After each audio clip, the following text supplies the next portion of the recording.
Hello, my awesome people. I am back again with another quick, easy dinner or lunch. Anybody can easily make this at home. It's very easy, quick for the kids and the family as well. So we're going to add water, 4 cups of water in the saucepan, a little pinch of salt in the water.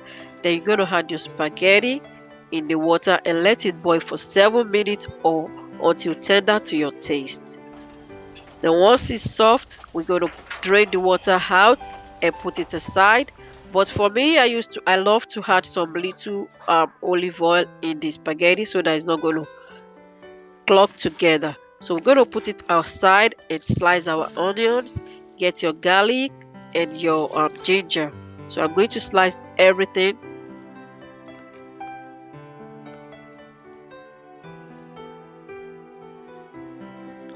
So once we got everything sliced up, we're going to get our saucepan and add half cup of olive oil.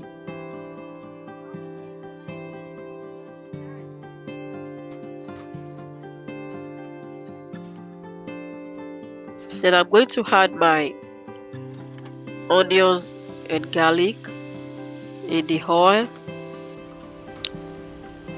I'm going to saute it for 2 to 3 minutes in the oil.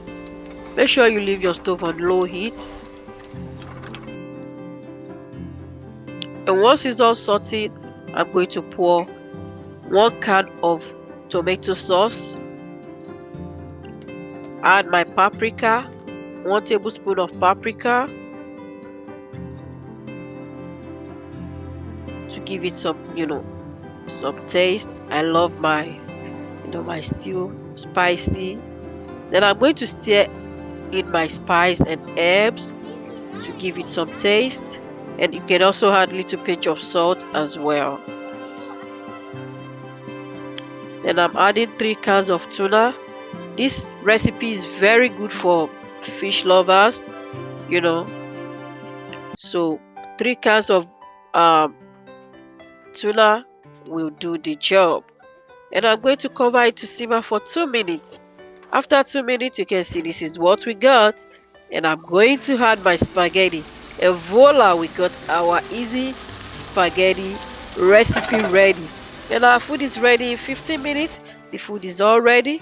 You see it? Everything sizzling. I mean, you're going to love it. And make sure if you like this video, make sure to give it a like. Subscribe to this channel to see more easy, quick fix dinner and lunch. You support this channel. Any video you would like to see more on this channel, don't forget to leave it in the comment section below. I appreciate you and God bless you. Peace out.